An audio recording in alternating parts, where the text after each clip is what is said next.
안녕하세요. 또 뵙습니다.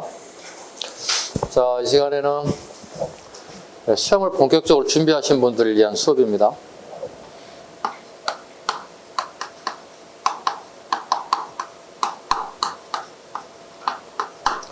기출문제 풀이를 하는데 최근 것만 할 거예요. 2020년, 21년, 20년, 최근 3년 것, 그 총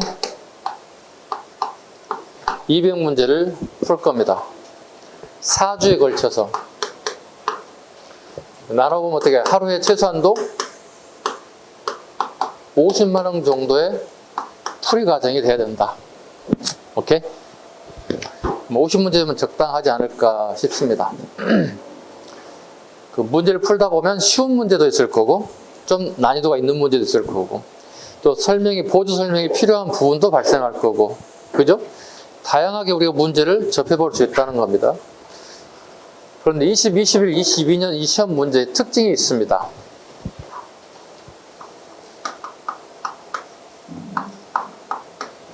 난이도가 그리 높지 않습니다. 그러니까 최근 3개년의 기출문제는 그리 어렵지 않다는 겁니다. 그렇다면 내년의 시험 문제를 우리가 예상해 본다면 이 정도 난이도 정도의 수준에서 출제가 될 것이라고 우리 가름해 볼 수 있다는 겁니다. 그리고 우리 오전 우리 이론 수업을 할 때 제가 그래서 이렇게 얘기하는 게 있어요. 난이도가 높습니다. 얘기한 적이 있죠. 이건 7급 수준이었습니다. 그럼 여러분이 그걸 판별해서 잘 가르치라는 거예요. 이건 할 것, 하지 말 것. 그리고 우리가 또 모의고사를 볼 때, 모의고사 수준이 이 정도구나. 모의고사 수준이라는 게 곧 이 기출문제 정도의 수준에 준하는 정도 문제가 나올 것이다. 그래서 항상 유의할 것. 기출문제를 기초로 잡으셔야 돼요. 그리고 뭐가 필요해요? 여러분의 모의고사가 필요해요. 주말마다 보는 모의고사도 필요하고, 또 요 다음 단계 가면 어떻게 되냐. 단원별 모의고사가 또 진행될 거예요. 선생님이 직접 만든 핸드메이드 문제로도 낼 거예요. 그러니까 이 벗어날 구멍이 없어요. 실제로 20문제를 여러분들이 나중에 시험장에 갔을 때 봤을 때, 국가 지방직 봤을 때 거의 다 다뤘던 부분들이에요, 여러분. 어쩌다 모르는 문제가 나올 수 있는 그것은 없어요. 최근 문제는.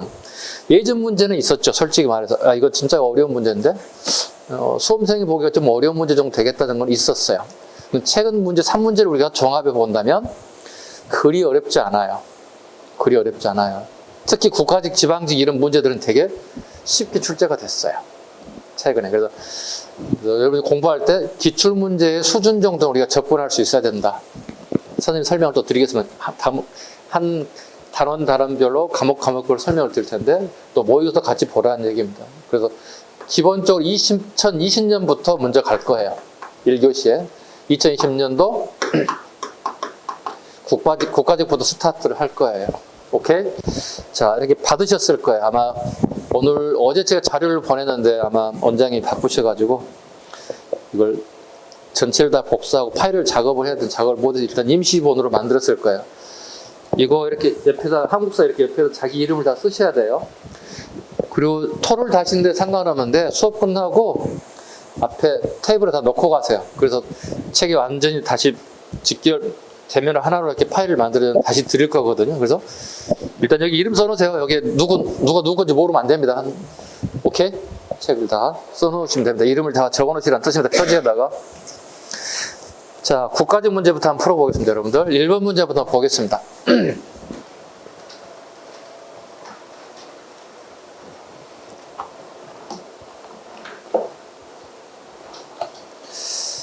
자, 다 피셨죠? 1번 같이 보도록 하겠습니다. 되게 쉬운 문제가 하나 나와 있습니다.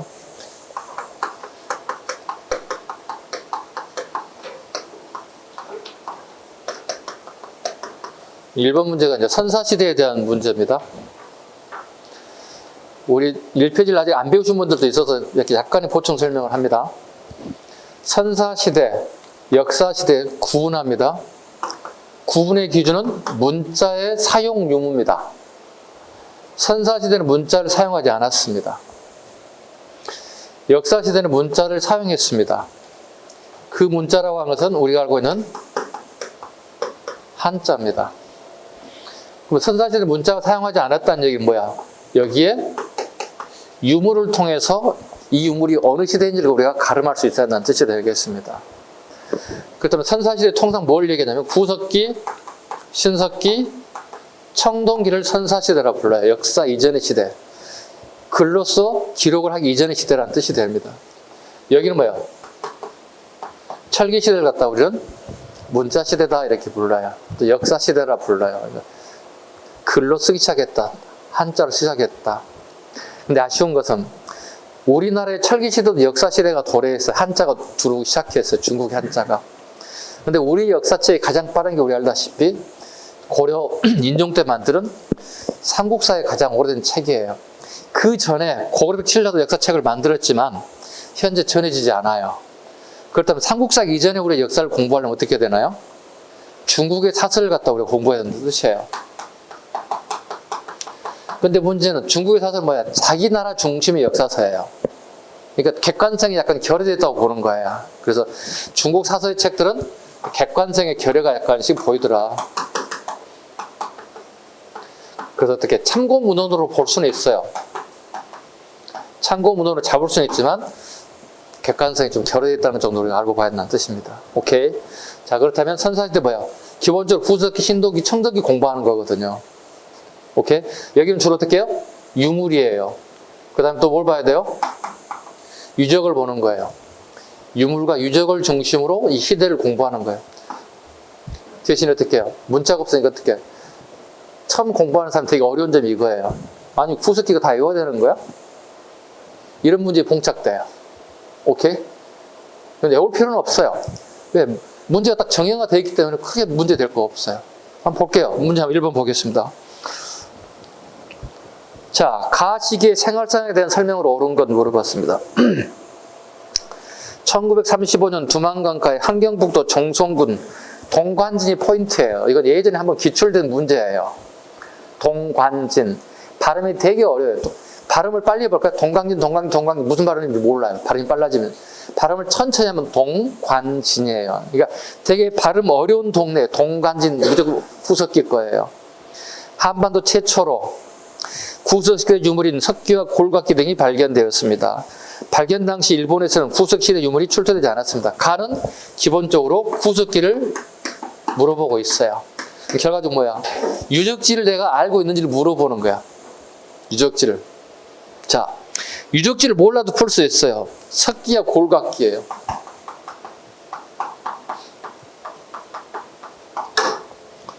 뭐예요? 돌로 만든 도구란 뜻이에요. 석기니까. 우리말로 풀이하면은. 골각기, 동물의 뼈를 도구로 쓴다는 뜻이에요. 이 시기는 전부 다 뭐예요? 구석기고요. 구석기입니다. 사람이 처음으로 영장류로서 머리를 써서 물건을 만들기 시작했다. 구석기에 대한 설명입니다. 옳은 거 걸러갑니다. 반달 돌칼을 이용하여 별을 수확하였다. 자, 봐봐요. 이론 시간으로 합니다. 이거 둥근 뭐야? 보름달이지? 이렇게 되면. 맞죠? 이거 한번 반 좀 잘라볼까요? 이렇게? 반으로 한번 잘라보자고요. 이렇게 되면 뭐가 되죠? 보름달이 아니라 반달이잖아요. 그럼 이 부분 날카롭게 갈아볼까요? 이렇게 갈아보겠습니다. 날카로운 칼이 되겠죠. 근데 돌로 돼 있죠. 그래서 반달 돌칼이 돼요. 대신에 손잡이가 만들어져야 되겠죠. 그래서 구멍을 뚫어 이렇게. 동물의 가죽을 이렇게 이어서 이렇게 손을 집어 넣을 수 있게끔 만들어주는 거야. 그럼 이걸 사용하는 거야. 반달 돌칼 나오면 무조건 뭐가 되냐? 되게 변형사와 되게 밀접한 관련이 있더라. 청동기입니다. 우리나라의 청동기부터 변형사가 시작됐음을 알려줍니다. 이해 가셨죠? 신석기 시대는 우리가 조피 수수들이 생산돼요. 아셨죠? 농경의 시작은 신석기 후반이에요. 아셨죠? 농경의 시작은 신석기에도 후기예요. 그 대표적인 게 조피 수수예요. 변형사는 청동기 시작돼요. 자, 우리 봐볼까요? 벼를 뿌리고 성장하고 벼에서 우리가 먹을까지 볼까요? 차이점이 있어요. 구석기 시대와 차이점이 있어요.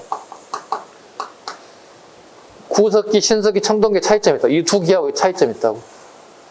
구석기는 주로 뭐도 했어요? 이거 보통 우리가 채집경제라 불러요. 무리지어 떠돌아다니면서 먹이 활동을 하는 거야. 계속 무리가 이동하는 거야. 먹이를 찾아서.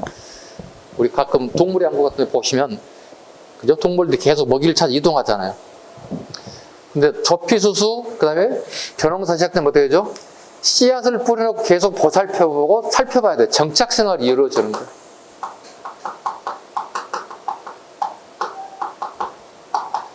무리들이 이동하는 것, 완전히 달라지는 거야. 농경이 시작된다는 것은 생활의 패턴이 완전히 바뀌어진다는 겁니다. 그래서 일단 구분하셔야 된다. 구석기는 채집경제, 먹이를 찾아다니는 것들. 신석기는 처음으로 조피수수가 시작됐다는 것. 신석기 후기에. 청동기 접어들면 어떻게? 벼농사가 정착이 이루어지더라. 최소한 이 정도는 알아야 되겠지. 봐, 두 번째. 널쩍은 갈판에 옥수수를 갈아 먹었습니다. 갈판. 자, 신석기 가볼게요. 갈판, 갈돌. 갈판, 갈돌. 신석기에 이런 도구를 사용하더라. 선생님 그려볼게요. 커다란 돌을 이렇게 만들었습니다. 이렇게. 그리고 약간 이렇게 움푹 패게 만들었습니다. 이렇게. 그리고 여기에 이런 도토리를 놨습니다. 그리고 이 정도의 둥그런 돌을, 작은 돌을 이용해서 도토리를 놓고 이렇게 꽈보겠습니다. 뭐야? 도토리 껍질을 벗긴 의미를 가지고 있어요. 신석기인들 어떻게? 갈판과 갈돌이라는 도구를 이용해서 우리가 먹고자 하는 물건의 껍질을 벗겨서 먹으려는 노력을 하기 시작했더라. 최근에 갈판, 갈돌은 시험에 너무 잘 나와요. 그러니까 지문에도 나오고 단독 문제도 나온다는 거예요. 신석기 아셨죠? 우리 한능검도 잘 나오고 우리 공무원 시험에도 되게 잘 나와요. 모든 시험에 잘 나오는 게 갈판, 갈돌입니다. 잘 기억하시기 바랍니다. 일단 3번 갑니다. 사냥이나 물고기 잡이 등을 통해 식량을 공급하게 되었다. 답은 3번이 되겠네요. 사냥, 물고기 잡이. 4번. 영혼 숭배 사상이 있어서 사람이 죽으면 흙 그릇 안에 매장하였습니다. 흙으로 그릇을 만들었다는 얘기는 동무덤을 얘기합니다. 온갖 묘에다가 시신을 안치해서 무덤을 만들었다는 거 시작합니다. 이거 신석기를 의미합니다. 답은 3번이 되고 먼저 2번 가보도록 합니다. 다음 인물에 대한 설명으로 옳은 것은 확 집어 넘어갔죠. 지금 고래로 넘어갔습니다. 선사시대도 바로 고래로 넘어갔습니다. 이런 패턴의 문제를 잘 익숙하게 생각하셔야 돼. 그러니까 문제를 선생님은 단원별 모의고사가 아닌 종합적인 모의고사를 들면 질퍽질퍽 낼 거야. 앞에 내서 뒤에 내서 중간 내서 중간적으로 막 늘 거야. 순수대로 문제를 출제하지 않을 거야. 그것도 연습이 돼야 됩니다. 자, 신종원년 산업이 만적이 나왔어요. 그러니까 우리가 문제를 풀 때 빨리 풀어야 되는 문제 하나가 이거예요. 키워드가 뭐다는 거야. 자, 1분 주어지는 1분 안에 문제를 풀면 우리 시험 망한다고, 역사 시험 망한다고. 우리 오늘 수업 시간에 서두도 얘기했지만 어떻게 최소한 10분 안쪽으로 풀어줘야 돼. 정답이 나와줘야 돼. 그리고 100점을 맞아줘야 돼. 그리고 나머지 10분을 갖다가 우리 치약하면 집어넣어줬는 뜻이에요. 만적이라는 단어가 벌써 나왔잖아요. 산호였던 만적, 최충원의 산호거든요. 그래서 개경에 있는 노비를 다 끌어모아서 송악산 뒤에 가서 막 연설하잖아요. 항우장상 씨가 어디 있어? 내가 권력을 잡을 수 있으면 곧 내가 짱이지 않느냐 이런 식이었거든요. 이 논리를 펼친 인물이에요. 일종의 신분해방운동이죠. 최충원의 영향을 받은 거죠. 왕이 아닌 자가 권력을 잡아가는 시대가 왔다는 거예요. 정중부, 경대승, 이의문, 최충원 전부 다 뭐야? 왕족들이 아니잖아요. 그죠? 모신 권력들이 권력을 잡았는데요. 그들만 잡으라는 게 어딨냐? 법으로 정해진 게 어디 있어? 우리 같은 사람들도 잡을 수 있는 거지. 이해 가셨죠? 최충원에 관련된 거 물어보는 거예요. 우리 예전에 이런 유형의 문제도 한번 출제가 된 적이 있어요. 만적의 난과 가장 유사한 운동을 올바른 것은 물어봤어요.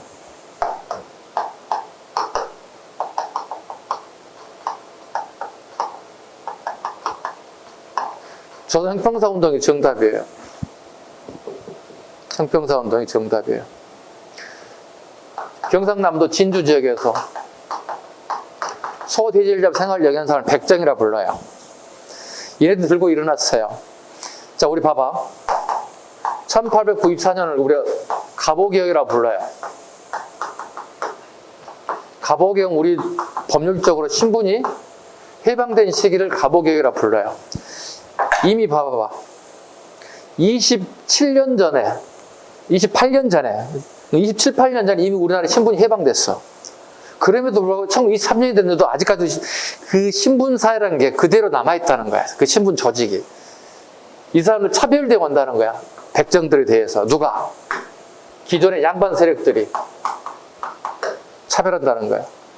꼬맹이들이 학교를 가게 되면, 초등학교를 가게 되면 출석부에다가 자기 아버지 이름이 백정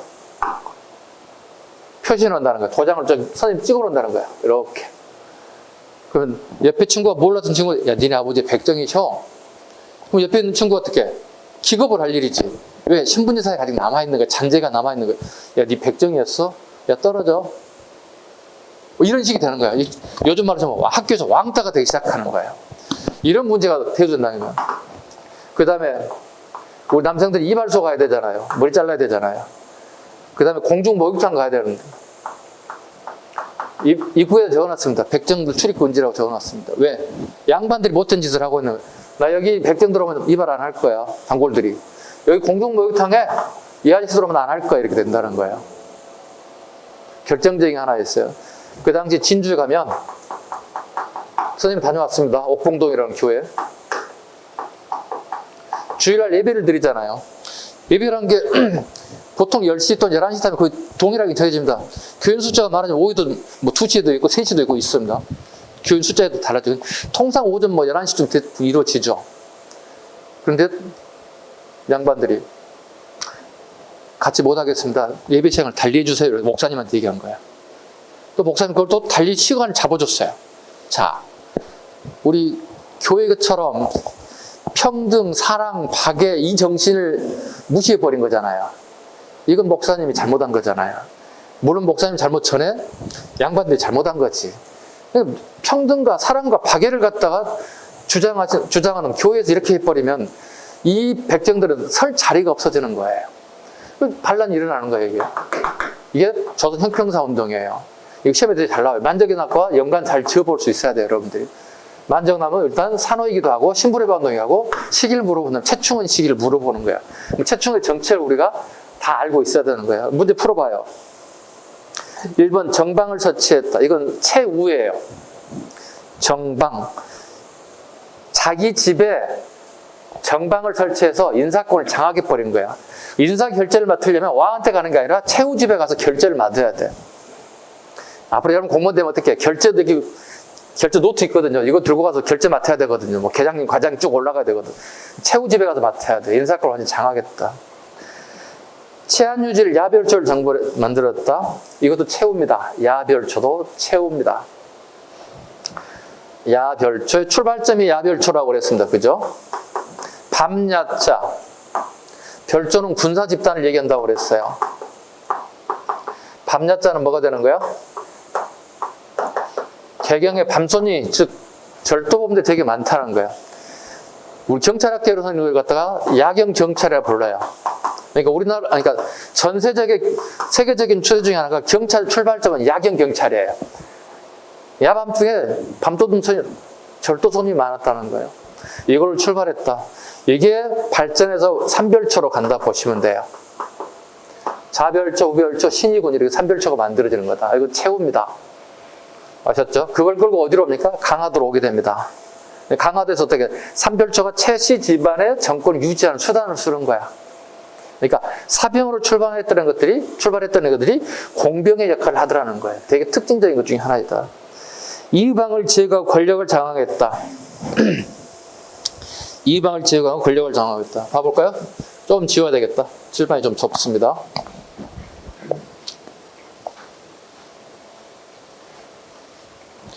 무신정부 나는 이렇게 불러요. 정경이체 이렇게 얘기해요. 그 다음에 그 아들 최우 이렇게 불러요. 이렇게. 정중부 이렇게 얘기해요. 이고 이렇게 얘기해요. 정중부 혼자 하는 게 아니에요. 정중부 형제와 이고와 그 다음 밑에는 이의방이에요. 정중부 그 다음에 정중부 동생 얘네들이 권력을 잡았어요. 이것도 우리 뭐라고 그러죠? 보현은 사건이라 불러요. 왕이 휴식을 취할 수 있는 별장이에요. 보현은 그죠? 별장에서 어떻게 문신들 다 죽여버렸어요. 자, 권력은요 절대로 나눠 먹는 게 아니에요. 독점해요. 그 습성이 그래요. 그 정중부가 어떻게요? 이고를 제거하고 이의방도 제거해버렸어요. 그 욕심 부리고 있는 자기 동생마저도 죽여버렸어요. 권력을 독점한다고요. 이해가셨나요? 봐요. 정중부가 이고, 이의방, 동생 다 알아두셔야 한다는 얘기. 봐. 여기 뭐라고 불렀어? 세 번째 봐. 이의방을 제가 권력을 장하겠다고 그랬잖아. 이의방 여기 있는 거야.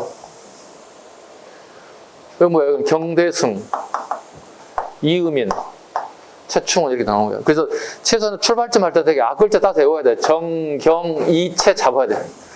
정경, 이채 기본으로 잡고 이걸 대비해서 이고, 이의방, 정중국, 동생까지 다 잡아줘야 되는 거야. 어떤 놈이 치고 들어올지 모르는 거예요. 4번 봉사 10조를 올려 사회개혁안을 올렸다. 요겁니다. 권력을 차지하고 난 다음에 봉사 10조를 갖다가 올리죠. 봉사란 말은 조선시대는 시무책, 우리말로 번역, 의역하면 개혁책이라고 합니다. 개혁책 10가지를 올렸다. 이거 모의고사 풀어보신 분 있을 겁니다. 그러니까 선생님 봉사 10조를 통째로 줬습니다. 그럼 봉사 10조 10가지를 주고 여러분들이 읽고 봉사 10조인지를 여러분들이 빨리 파악하고 그리고 최충원에 대한 시기의 사실을 하나 선택지 골라내라는 얘기가 되는 겁니다. 왜? 문제는 이렇게 나왔지만 꼭 이렇게 나올 수는 없는 거야. 변형된 문제를 끊임없이 풀어봐야 된다. 자, 봉사 10조를 올려 사회개혁안을 올렸다. 최충원. 답은 4번이 돼야 되겠다. 되게 쉬운 문제야. 대신 아까 선생님 뭐라고 그랬어? 봉사 10조를 선생님 통째로 줄 거야. 이렇게. 다음 시무책을 제시한 사람 설명 어려운 거 보면 최충원에 대한 내용을 여러 선택지에서 하나 골라내라는 얘기가 되는 거예요. 쉽습니다. 패턴을 읽으시면 돼요. 패턴을. 자, 다시 문제 3번 갑니다. 조선 전기 문화에 대한 설명으로 옳은 것. 전기가 나올 수도 있고 후기가 나올 수도 있어요. 오케이? 문화사에 대한 얘기입니다. 되게 잘 나옵니다. 전기가 됐든 후기 됐든 간에 잘 나오는 부분. 우리 오늘 서두에 이런 얘기 했잖아. 정치, 경제, 사회, 문화 파트가 중에서 정치에 가장 많이 나온다고 그랬지. 12문제 정도 나온다고 그랬지. 그 다음에 문화가 어떻게? 최소 5개에서 맥심 7개가 나온다고 그랬지. 그러니까 문화사는 되게 다양하게 나온다. 다양하게 나온다. 그런데 가장 많이 틀리는 문제가 우리 수험생들의 핵심이 문화사다. 선생님은 너무 쉬운데 여러분들은 되게 어렵다고 느끼는 거야. 왜? 문화사만 달랑달랑 외우려고 하는 게 되게 어렵다는 거예요. 그 암기 습성이 지금까지 남아있어. 그 기억력이 그렇게 오래 가는 것 같아. 빨리 버렸으면 쓰겠어요. 내가 빨리 좀 이해했으면 쓰겠어요. 주도적으로 좀 이해 좀 해주세요. 고려 전기의 문화가, 중기의 뭐가, 고려 후기의 문화가 뭐가, 신라시대 문화가 뭐가, 조선시대 전기의 문화가 뭐가, 중대 후기의 문화가 뭔지를 구분점 해보고자고요. 나중에 제가 비포 양면 한 장으로 문화사 특강을 한번 할게요. 문화사 한 30가지 테마가 작업을 해놓은 게 있어요. 오케이? 이건 여러분에게만 제공하겠습니다. 누구에게 제공하지 않겠습니다. 오케이?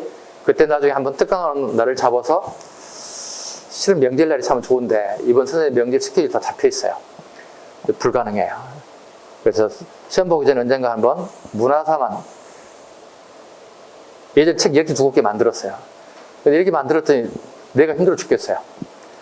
그래서 좀 더 실효성 있게 수험생들이 딱 좋아할 만한 것 비포 하나에다가 딱 양면으로 딱 잡아서 끝내줘요. 선생님 봐도 야, 잘 만들었다. 미쳤다. 되게 고생 많이 했구나. 예, 그 생각을 했어요. 나중에 한번 하자고 여러분. 네. 동의하세요? 거기서 다 나오겠다는데 문화사 거기 다 잡는 데다 해야지 뭐. 갑니다. 문화에서 살면 옳은 것을 고르세요. 어우야담을 비롯한 야담 잡기류가 성행되었다. 유몽인입니다. 이건 강해군 때 만든 겁니다. 그럼 강해군은 17세기가 되는 거지. 틀렸지? 우리가 찾는 건 뭐 찾는 거야? 전기 거 찾는 거잖아. 15세기 걸 찾는 거야. 유서라고 불리는 백과사전이 만들어졌다. 백과사전은 17세기, 18세기 주로 만들어져요. 뭐 이수광의 지봉유설이라든가 이익의 성호사설이라든가 이런 걸 백과사전이라고 불러요. 17세기, 18세기 주로 백과사전이 만들어집니다. 동문선이라면 이건 우리 오늘도 배웠을 거야. 이거 서거정의 동문선, 성종의 15세기 말이야. 우리 시험에 너무 잘 나왔어. 빈출이야. 앞에 적어 빈출이라고. 서거정의 동문선 봅니다. 여기 잘라볼까요? 이렇게 서거정 성종입니다.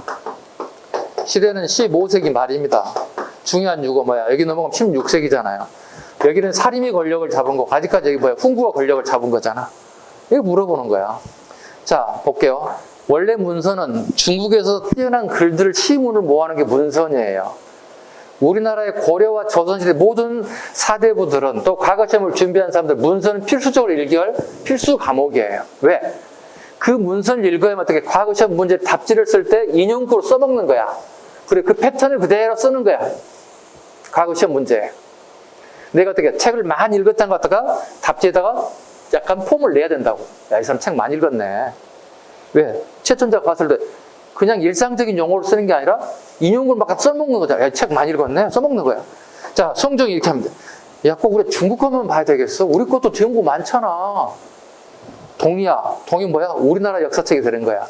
우리나라의 뛰어난 시와 글을 모았다 해서 동문선이 되는 거예요. 그래서 우리가 자주적이다. 뭐 이런 표현을 쓰는 거야. 약간 진부하긴 하지만 자주적인 문제를 가지고 있다. 자주성을 띠고 있다. 뭐 이런 얘기하면 자주성을 띠고 있다. 자주적이다. 동문선 잡으셔야 돼요. 기초적인 거, 아주 기초적인 거예요. 네 번째, 중인청을 중심으로 시사. 자, 봐볼까요? 이것도 외우려고 하면 어려워요. 양반들끼리 모여가지고 시를 쓰고 받아. 자, 한 10명의 양반이 여기 모였어요. 양반 집에 모였어요. 술도 들어오고, 뭣도 들어오고, 군악대라고 악대도 준비하고 있어요. 놀 수 있는 거 다 만들어 놨어요. 놀기 전에 먼저 하는 게 뭐냐면, 술을 한 잔씩 겉들면서 종이역 필목을 갖다 준비해 놓고 있어요. 종이에다 쫙 글을 A라는 사람 글을 막 썼어요. 그리고 사람들 딱 보여줘요. 쫙 읽고, 김대감, 답관을 쓰셔야죠. 아, 그럴까요? 주거 시절은 탁 쓰는 거야. 오, 평가막 하는 거야. 그 C라는 사람이, 저도 한번 쓰겠습니다. 이게 이제 뭐야? 자기 글씨 자랑하는 거야.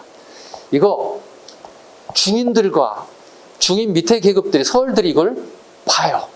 야, 저 자식들은 저렇게 하고 노는구나. 그러니까 남이 보는 걸 봐야 나도 놀 수 있는 방법을 생각하는 거야. 그래서 밑에 있는 사람들이 만들기 시작하는 거야. 자, 우리도 한번 하자.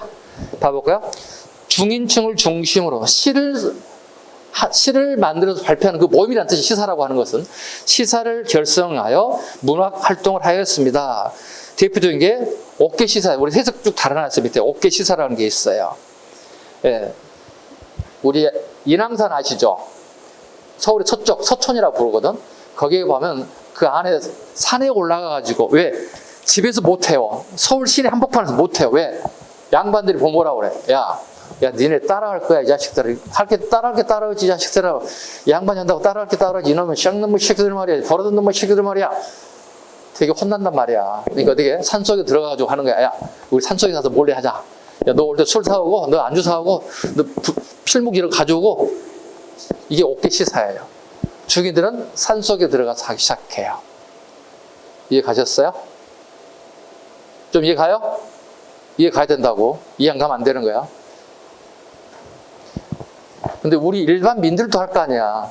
우리 일반민은 산속에 가니까 중이 돼서 안 되잖아. 급 높은 애들이 기다리고 있잖아. 집을 하래. 집은 형편없잖아. 그래서 어디서 하는 거야? 거리에서 하는 거야. 일반민들은 거리에서 하는 거야.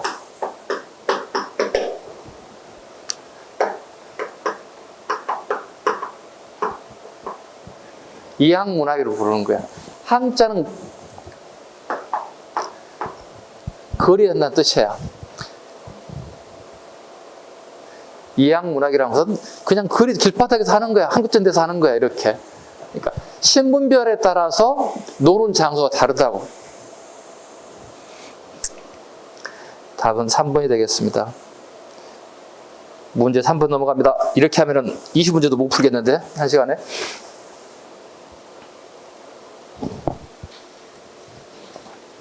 문제 4번 가보겠습니다.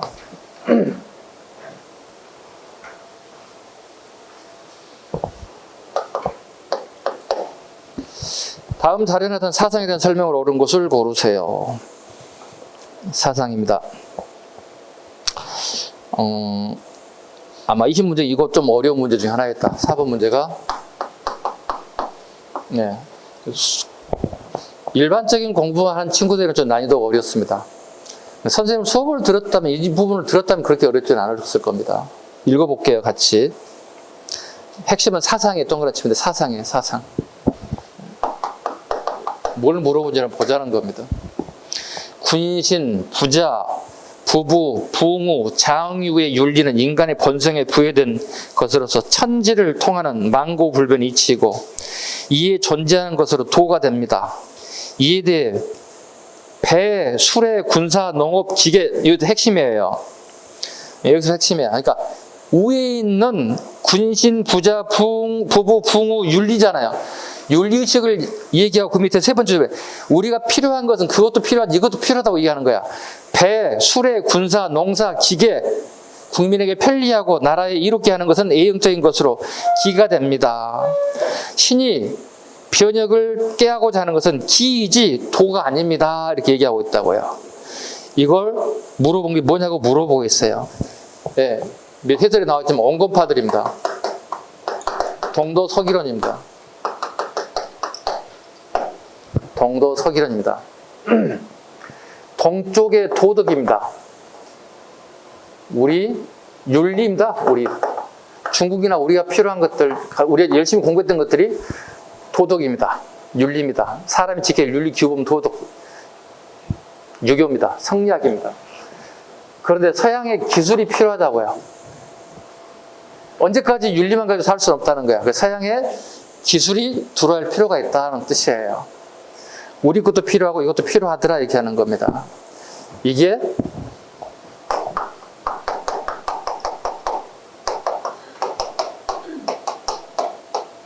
윤선학의 상소문의 일부예요. 이건 10여 년 전에 기출문제였어요. 네, 10여 년 기출문제예요. 근데 20년에 이 문제를 딱 던져줬어요. 그래서 우리가 기출문제를 푸는 이유가 여기 있어요. 봐요. 10년 전 기출문제도 이게 나왔잖아요. 저는 10년지 기출문제를 다 잡고 있는데 여기다 다 넣을 수 없어 3년 것만 하는 거거든요. 3년 것도 벅차니까요. 10년까지 하려면 되게 많은 시간이 필요하기 때문에 저에게 주어진 시간 한 달이잖아요. 한 달 안에 이걸 풀 수 있는 능력을 길러야 되는 거니까. 요 내용입니다. 자, 볼게요. 예양일체를 주장하였다. 예양일체는 체익현입니다.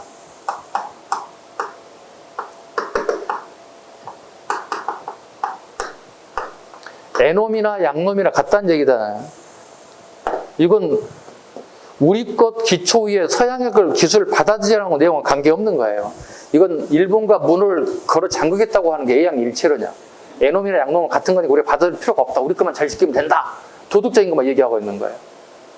두 번째 갑니다. 근대 문물의 수송의 사상적 기반이 되었다. 맞아요. 답은 2번이 되는 거예요. 이것뿐만이 아니라 서양의 문물, 그죠? 학문, 기술, 이거 다 수용해야 된다는 얘기가 되는 거예요. 윤선학이 이런 걸 주장한다고요. 윤선학이 중요한 건 뭔지 아세요? 보수파예요. 보수파인데 필요한 건 받아들이자고 얘기하는 거예요. 그래서 의미를 가지고 있는 거예요. 세 번째군요.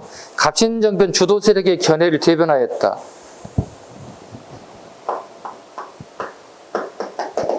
이 사람들은 문명 개화론을 주장하는 사람들이에요.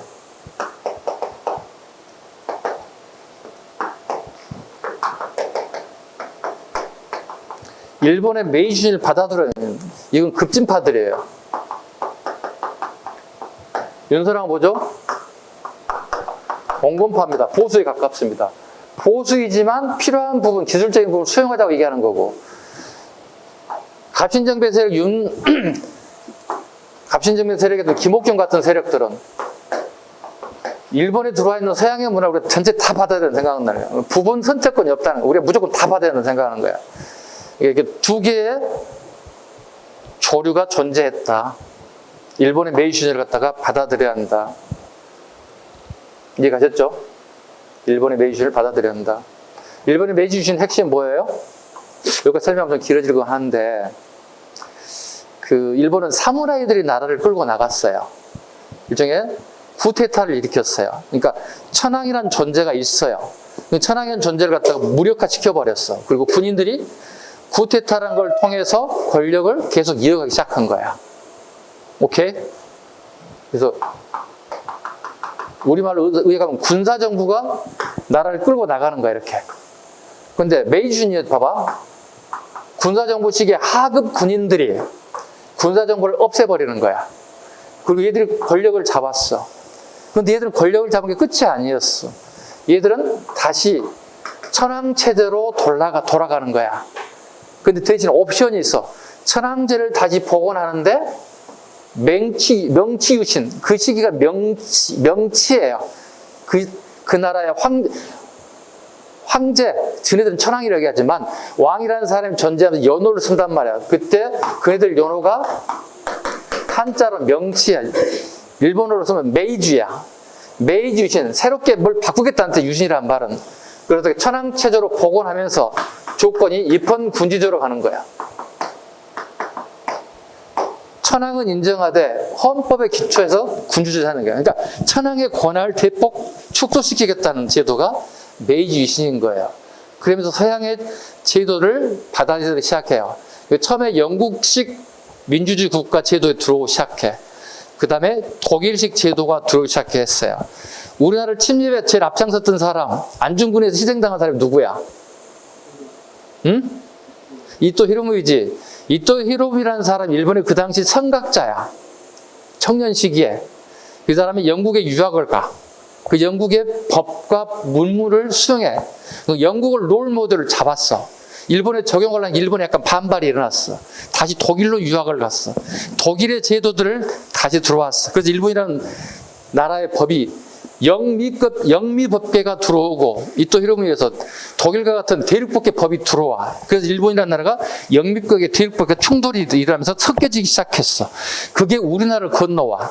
그래서 우리나라의 법체계가 어떻게 영미법계와 대륙법계 섞여진 법이 그대로 우리가 꼭까지 들어와.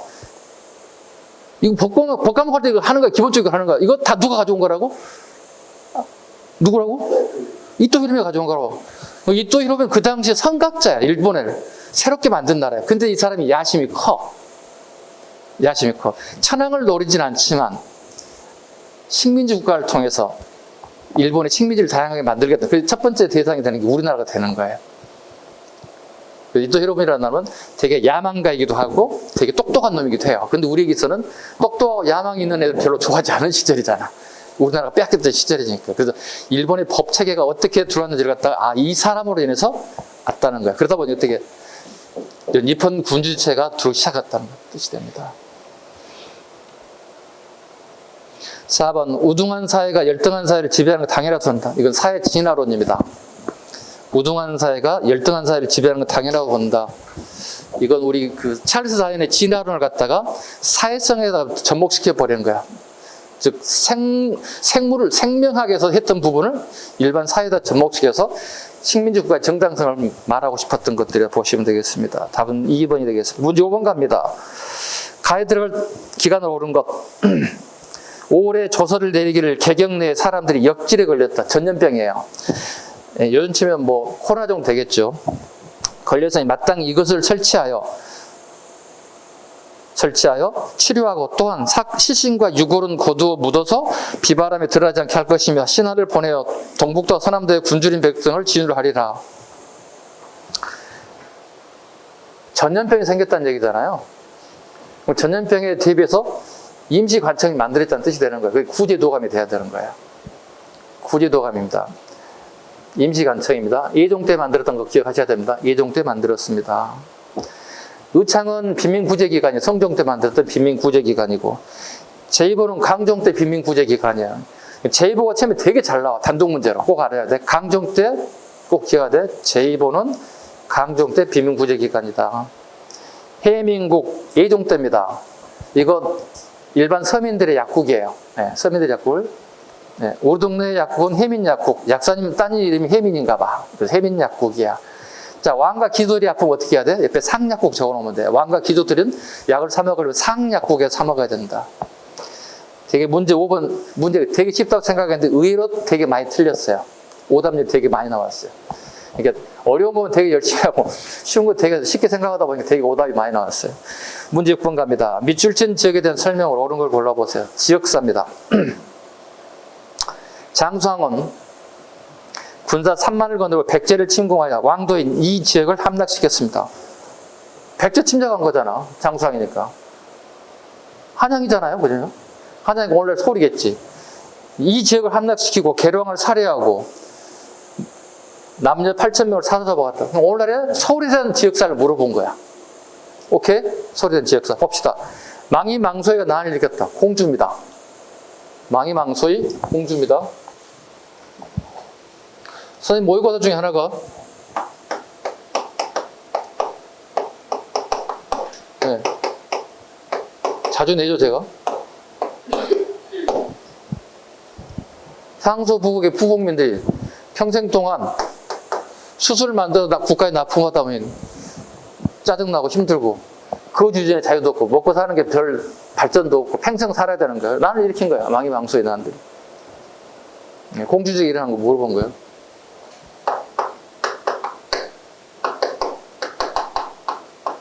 신라시대 김원창의 난도 공주에 일어난 거지. 망이망소에 언제 일어난 거야?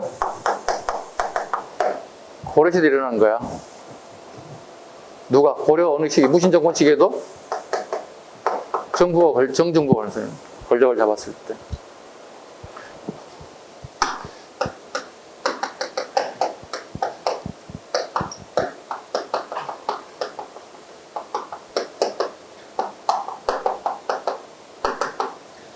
고려인정도 이갈이 난이 일으켰을 때 인조가 공주까지 피난왔던 장소이기도 해요.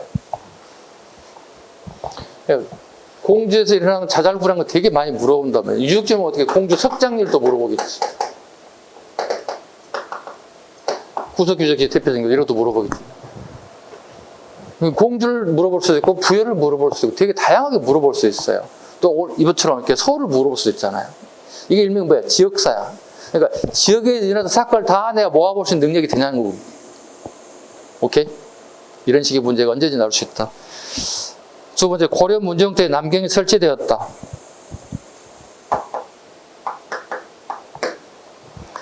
자,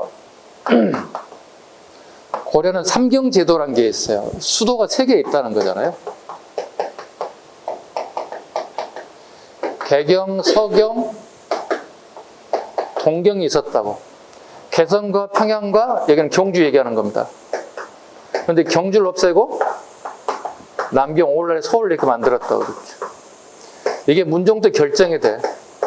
그리고 숙종 때 여기에 궁궐을 지은다고 이렇게. 문종의 아들 숙종이야. 이렇게. 왜? 왕이 개경에 있다 서울에 오게 되면 어떻게? 먹고 자고 머물 수 있는 공간이 필요한 거야. 임시 거처가 필요한 거야. 왜냐면 미니멀 궁궐이 필요한 거야. 이걸 삼경제도라 불러요. 오케이? 됐죠? 답은 2번이 되겠습니다. 보조국사 진을이 수선사 결설화되고 순천입니다. 보조국사 진을이 스님이죠. 조계종 승려인. 수선사 결설화되고 순천입니다. 4번 고려 태조가 북진전쟁의 기준으로 삼았다. 평양입니다.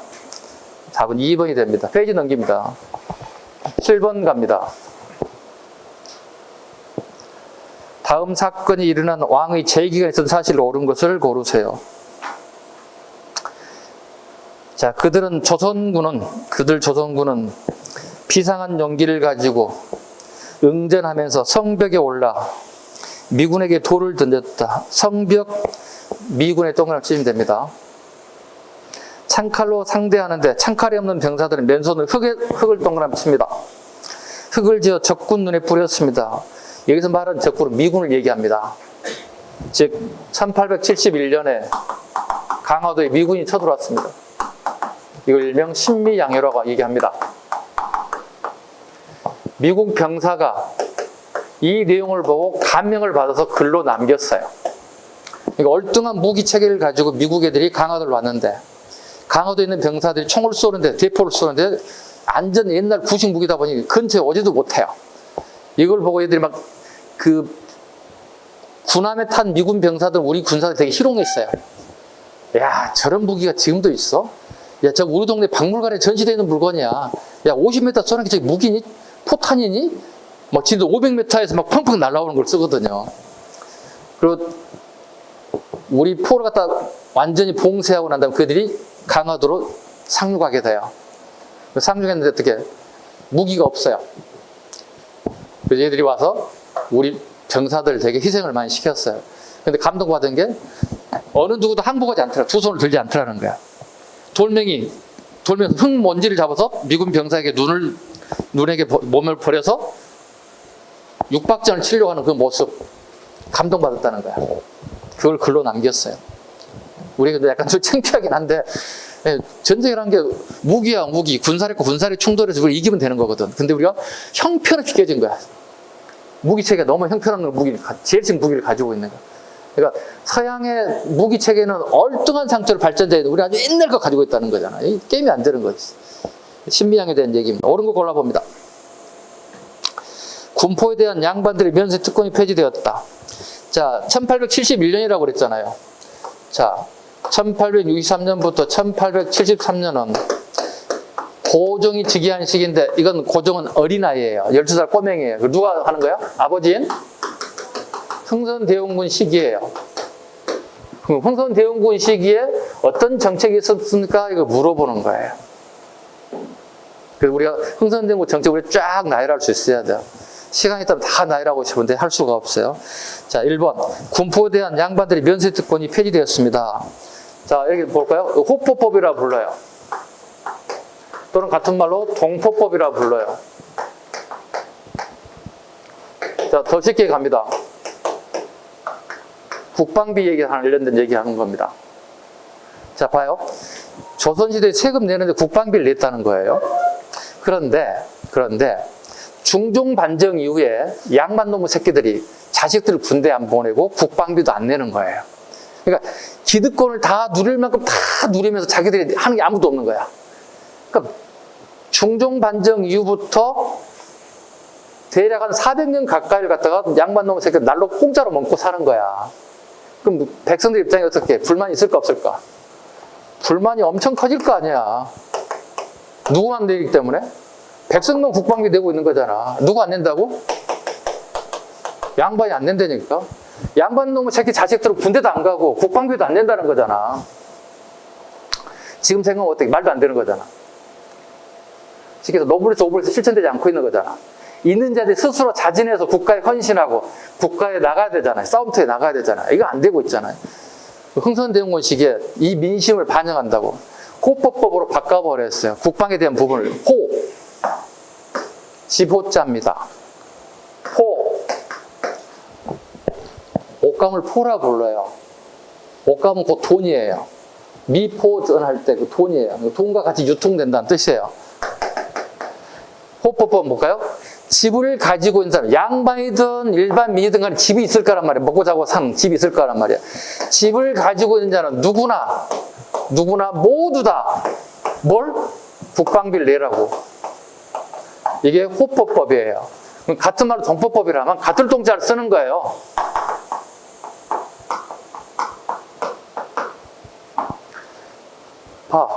양반도 내시고요. 일반 민도 내세요. 그 양반들 세금 내야 된다는 얘기가 되는 거잖아. 근데 양반들은 아까 내지 않았다. 몇백 년 내지 않았다고 그랬잖아. 그치? 근데 양반들 내야 돼. 왜? 흥선대원군 눈치 보고 있는 거야. 제가 이럴 때 농담하는 게 하나 있어요. 우리 갑자기 비가 쏟아지면 가방이나 내 핸드백에서 양산이나 우산을 끄집어내서 그 비를 피해야 됩니까? 맞아야 됩니까? 통상 맞으면 안 되잖아요. 막아야 되잖아요. 이렇게 우산을 펴야 되잖아요. 자, 200~300년 동안 날로 먹었던 놈의 새끼들이 어떻게 해요? 흥선대원군의 권력이 내 몸 가까이 와 있잖아. 다르게 보면 비가 막 쏟아지고 있잖아. 그럼 그 피는 일시적으로 피해야 됩니까? 맞아야 됩니까? 피해야 되잖아요. 왜? 비는 360일 오지 않은 거잖아요. 오늘 하루 종일 올 수도 있고 내일도 올 수 있잖아요. 그건 언젠가는 멈출 거 아니야. 그 서리빨 강한 권력에는 일단 피해자는 뜻이 되는 거야. 그 양반들도 야 일단 숙여봐. 숙여. 비 좀 피해야지. 이게 동포법, 호법법이라고 그래요. 봐봐요. 그전에는 국방비를 신분에 따라서 국방비를 징수했다는 거야. 근데 이거 신분제로 하지 않겠다는 거야. 집을 가지고 있는 사람 세금 다 내세요. 이게 호법법이야. 양반도 내고 일반 민도 내세요. 그래서 같은 해야 된다. 동포법, 호법법 같은 말을 써요. 누구에게 박수 받을 것 같아요? 일반 백성들이 박수 받잖아요. 이제 그 흥선대원군 어떻게 백성들이 간지러운 부분 막 긁어주는 거야. 이게 동포법, 호법법이야. 답은 1번이 되는 거야. 애우는 거 아니에요. 이거 흥선대원군 정책 우리 다 알아야 돼. 기본적으로. 틀린 지문도 봐야 돼요. 금난정권을 제하는 통공정치 시작됐다. 정조입니다. 정조입니다. 이걸 일명 신의 통공이라 불러요. 신의 통공이라 불러요. 되게 잘 나오는 문제예요. 이것도. 세 번째, 결작세가 신설되면 지주들이 부담이 커졌습니다. 옆에 살짝 적어놓으세요. 영덕도 균역법을 얘기하는 거예요. 균역법을 얘기하는 거예요. 다르게 표현하면 국방비예요. 일반 민들에게 이걸 포라고 불러. 옷감을. 그 국방비 비용을 낸 걸 뭐라고 부를까? 군포라고 불러. 군포를 2필씩 냈다고. 근데 군포를 2필을 내는 게 중요한 게 군포 2필을 사서 내는 게 아니라 내가 직접 핸드메이드에서 내는데 이게 6개월 걸려. 2필 짜는데. 농민이 농사 짓는데 봐봐. 3월부터 10월까지 농사철이야. 그쵸? 여기에 올인해야 돼. 왜? 그게 자신들의 생업이기 때문에. 그런데 포를 짜는 6개월 걸리는데 농사 지을 시간이 없는 거야. 자, 영조가 왕이 되기 전에 세자시기 시기에 이게 연인군 시기야. 세자시기 궁궐 밖에 살아야 돼. 궁궐에 살 수 없어. 왕이 자기 이복형 경종이니까. 밖에 돌아다니면서 어떻게 나는 권력에 대한 욕심이 없다고 하는 것을 약간 간접적으로 보여줘야 돼. 그러니까 연인군은 뭐야? 다니면서 어떻게 패거리를 끌고 다니면서 술집에 가서 술 먹고 도박장에 도박하고 그러니까 쟤는 정치에 관심 없는 애 같은데? 이런 식이에요. 그러면서 어떻게 보이는 게 뭐야? 백성들의 삶이 내 눈에 들어오겠지. 갔더니 어떻게 열심불 짜고 있는 거야. 배를 짜고 있는 거야. 뭐 하세요? 물어보는 거야. 주민들한테. 모르세요 양반아. 포 짜고 있잖아. 왜 짜세요? 답답한 양반이네. 세금 내야지 국방비. 왜 내시는데요? 이 사람 이상한 사람이네. 하여튼 양반이라는 사람들이 몰라 너 몰라. 막 이런 식의 이제 핀죽되는 거야 이렇게. 아니 이거 2필 짜야 돼요. 몇 개월 걸려? 6개월 걸려요. 미치겠어요. 이 나라 미쳤어요. 막 나라에서 막 쌍욕을 하기 시작한 거야. 백성들이. 본인 느꼈지. 왜? 우리 백성들이 가장 힘들어하는 부분이 국방비를 갖다가 내는데 포를 2필씩 낸다. 근데 짜는 6개월이다. 우리가 사가지고 돈처럼 돈만 사서 내는 게 아니라 그 시기에 다 핸드메이드 짜서 내는 시기란 말이야. 농사할 시간이 엄청 부족하다는 거야. 그래서 본인이 왕이 되자마자 균역법을 어떻게 2필씩을 내던 갖다가 한 필로 줄여들었었어요. 그래서 같은 말로 뭐라 불러요? 포가 줄어들어 간포론이라 불러요. 포가 간으로 줄어들었다 해서 균역법 간포론. 그러면 국방 예산이 줄어들었어요? 오버됐어요? 줄었잖아요. 2필씩 한 필 냈으니까. 그럼 어떻게 해야 돼? 보완해줘야 하잖아요. 그래서 첫 번째가 결작이에요. 두 번째가 뭐예요? 선무 군간포를 걷어요. 세 번째가 뭐예요? 잡세를 걷는 거야. 잡세랑 어세, 염세, 선박세를 걷는 거야. 이걸 부족한 부를 국방비를 보충해 떼어주는 거야. 이건 내년에 무조건 나온다고 봐야 돼요. 선생님 그냥 안 나오면 선생님 그냥 강의 그만둘 거예요. 내년부터는 강의 못 볼 수도 있어. 지방제 끝나고 목숨 걸었어. 안 하면 말지 뭐 이거 아니라고 못 먹고 살겠어. 그지? 그지? 네. 이렇게까지 얘기했는데 이거 공부 안 하면 안 되잖아요, 여러분들. 여러분들 어떻게 환기를 하기 위한 목적으로 하는 건데, 뭐 선생님 진짜로 그만두겠다는 의미는 아니잖아요. 그만큼 결연한 자세, 이거 꼭 알아야 됩니다 하는 얘기잖아요. 되게 공무원 시험을 준비하는 선생님 무조건 알아야 되는 내용이잖아요. 오케이? 되게 잘 나와요. 단골 메뉴예요. 이렇게까지 얘기했는데 선생님 목숨까지 걸었는데 여러분도 목숨 한번 걸어야지 공무원 될 수 있잖아요. 이런 거 잡아야지. 4번 영정법이 제정되어 복잡한 전세 방식이 일원화됐다. 인조 때 영정법에 우리 공법이 실패했다고 그랬죠. 오늘 이런 시간에 배웠지. 공법이 실패했다고 그랬죠. 그 인조 때 만든 게 뭐 영정법이 토지 한 개일당 6도의 4도로 고정했다고 얘기했지. 이거 영정법이라고 불러요. 그러니까 쌀에 대한 세금을 걷어들였는데 공법은 공무원들의 부패를 해서 실패했다고. 그래서 그러지 말고 그냥 토지 한 개일당 6도의 4도로 고정합시다. 이게 영정법이라고. 근데 이것도 성공에 실패해? 실패한다고. 왜 실패해? 공무원이 그 세금을 거둔 주체가 됐기 때문에 부패한다는 거야. 실패하는 거야. 왜 공무원이 부패할까? 월급을 쥐꼬리만 주기 때문에 어떻게 부패할 수가 없다. 왜? 집에 처자식 먹이 살려야 되니까. 내 한 몸 희생해서 어떻게 처자식 살려야지. 이해가? 그래서 이런 법들이 막 나오기 시작하는 거야. 이런 법들이. 문제 8번 갑니다. 가부터 라에 해당되는 사실 옳지 않는 거. 갑자기 한참 가다가 다시 푹 들어갔어. 지금. 앞으로 다시 넘어갔어. 지금. 자, 낭낭출 봤습니다. 낭낭출. 미천왕입니다. 고구려의 미천왕입니다. 네, 연도로 보면 313년이고요. 두 번째, 광개토양 장수왕비. 광개토양비 건립. 광개토양비 건립. 이거 아들인 장수왕이 건립했어요. 이거 414년입니다. 그 다음에 살수대첩 갑니다. 살수대첩 갑니다. 고구려 영양왕입니다. 고구려 영양왕 때. 연도는 612년입니다. 612년입니다. 안시성 정투 이거 연도를 계속 외우라면 645년입니다. 안시성 정투 645년. 고구려 보장왕입니다. 고구려 보장왕 때 안시성 전투. 통상 양만춘 얘기하고 있어요. 양만춘 장군 얘기합니다. 그 다음에 고구려 멸망 668년입니다. 백제 멸망 660. 고구려 멸망 668년. 이건 남기사항이에요. 연도 암기. 보장왕입니다. 자, 가부터 라에 들어갈 사실 옳지 않은 거 갑니다. 이게 시대 흐름 문제인데 되게 어렵게 나왔어요. 되게 공부를 한 사람만이 맞출 수 있어요. 1번 가봅니다. 백제 침략이 불교를 받아들였습니다. 어디에서? 동진에서 마라난타가 왔습니다. 침략 때. 연도 외화자입니다. 385년입니다. 그 385년이면 가와 나 사이에 들어가야 안 들어가요? 들어가죠. 313년하고 414년이니까 사이에 들어가겠지. 그 1번은 맞는 거야. 두 번째 질문. 고구려 연양왕이 요소지방을 선제 공개가 했다. 예, 연양왕이 말갈기병 1만 명을 끌어와요. 말갈기병 1만 명을 끌어서 선제 공개할 때래. 물론 실패합니다. 이게 몇 년에 물어본 거야. 598년이에요. 자, 그러면 나 지역에 598년 들어가면 맞아요, 안 맞아요? 맞지? 414하고 612년 들어가니까 598년 들어가면 맞습니다. 3번 갑니다. 백제가 신라 대야성을 공개하게 됐습니다.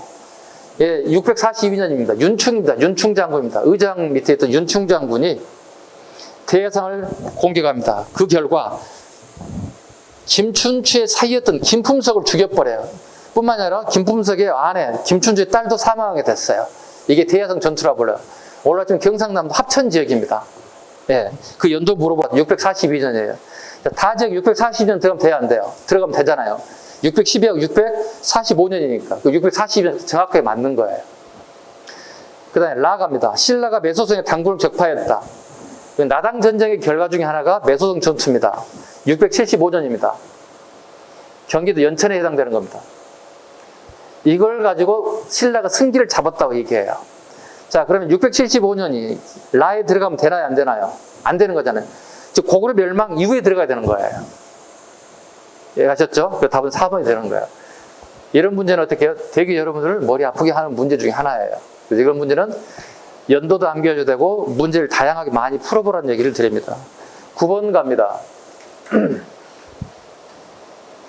밑줄 이 책에 대한 설명을 옳은 것을 고르세요.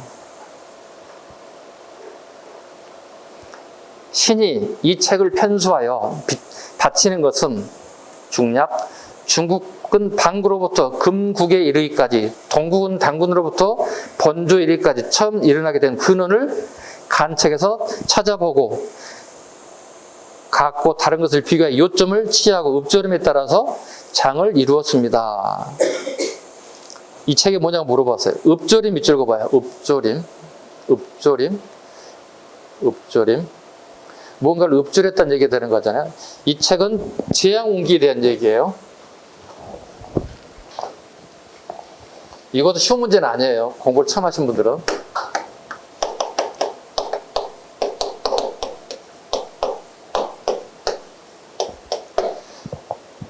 이승효의 재앙운기입니다.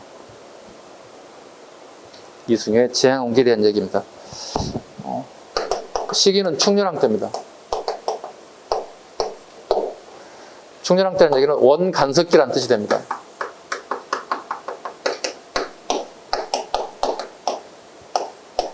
우리 대표적인 삼국유사 재앙운기가 원간섭기에 써진 책입니다. 자, 원나라 애들이 우리나라에 와서 우리를 되게 무시해요. 뭐라고 무시할까요?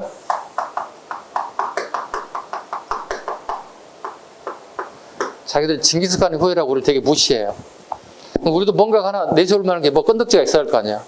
그 건덕지를 내세우는 거야.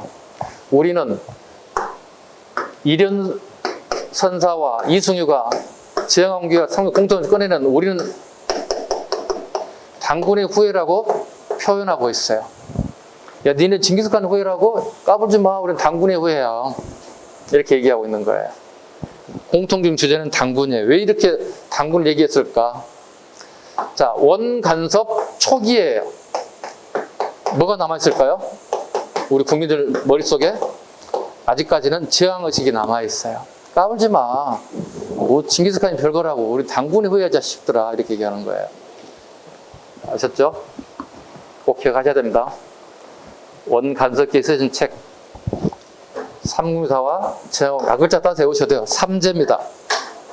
원간섭기다 보니 뭘 해도 재수가 없어서 잘 되는 일이 없어요. 삼재 들었습니다. 옳은 거 가보도록 하겠습니다. 성리학적 유교사관이 반영된 대의명분을 강조했다.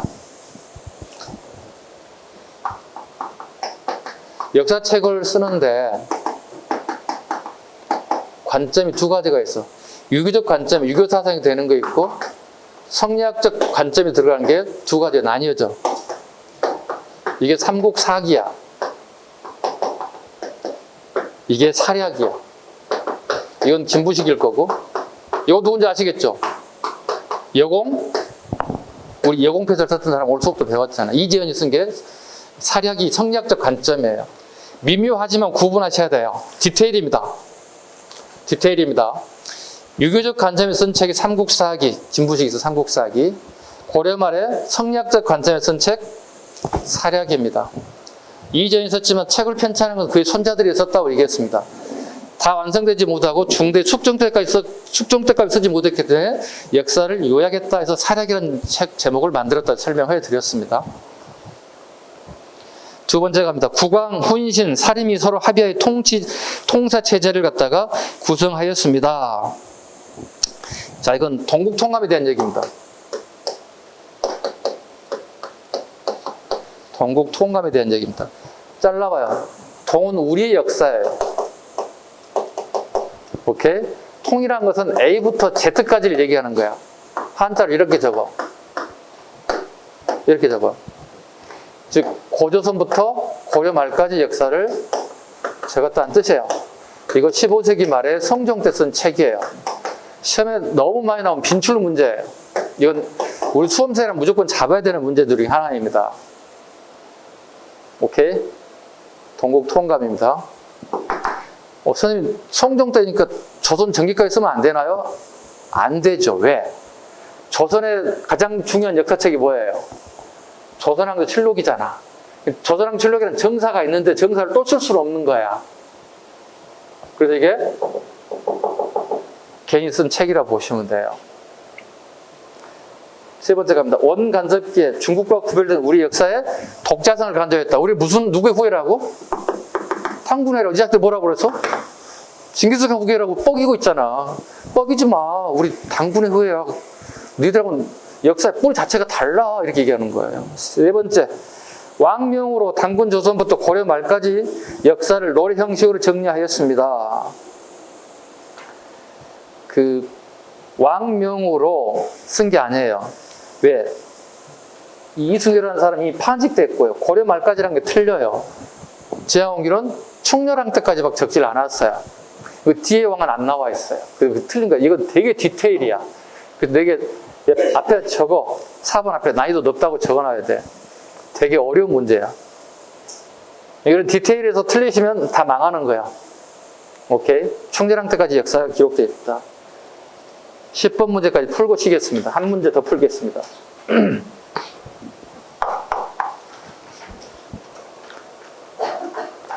그 10번 문제가 오답이 좀 높은 문제예요. 수험생 그 당시에 오답이 가장 큰 문제 중에, 오답이 가장 많이 나왔던 문제 중에 하나 10번 문제야. 이 사람들이, 수험생들이 제가 항상 얘기, 그래프에 쫄지 맙시다. 제발. 수학 문제 아니야. 우리 다시 중고등학교 간 거 아니야. 에? 수학 문제 아니라고. 그래프에 쫄지 말자. 그래프에 답이 다 나와 있다. 역사는 그래프가 나오면 되게 쉽게 가라. 또 지도가 나오면 쫄지 말자. 지도가 나오면 다 거기 답이 다 나와 있다. 봐요. 그래프에서 표시된 시기의 사이현상을 옳지 않은 거, 시기야. 핵심은 시기 잡을 아는 것에 동그라미 치는 거잖아. 보자고. 1945년 8월이면 어떻게 우리가 45년 8월 15일이면 뭐 해야 되는 거죠? 해방이 된 거잖아. 해방이 됐잖아. 그치? 해방이 되고 우리 정부가 들어섰나 안 들어섰나? 우리 정부는 48년 8월 15일 3년 뒤에 해방이 돼. 정부가, 이승만 정부가 처음 들어서. 그럼 그 전까지는 뭐가 되는 거예요? 미군이 군정하는 기기가 아니고 군인들이 정치하는 기기가, 이걸 미군정기라 불러. 자, 끝에 봐봐. 46년 1월까지잖아. 그죠? 46년 1월까지 합쳐서 봐요. 미군정기가 되는 거지. 1948년 8월 15일이 돼야 어떻게? 대한민국이라고 하는 정부가 세워지는 거니까. 요 시기니까 미군정기에 대한 물어보는 거야. 다 나와버렸잖아. 연도만 알면 다 풀어지는 문제들이잖아. 문제 풀어봅니다. 옳지 않은 겁니다.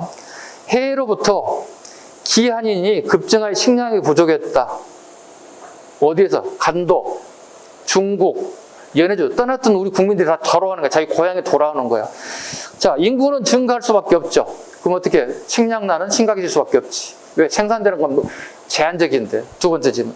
38도 분할 점령 이후 식료품 부분의 생산이 크게 위축되었다. 왜일까요? 식료품뿐만 아니라 공업도 부족해질 수밖에 없어요. 일제강점기에 남과 북을 나눌 때 일본애들이 여기다 다 투자해놨어.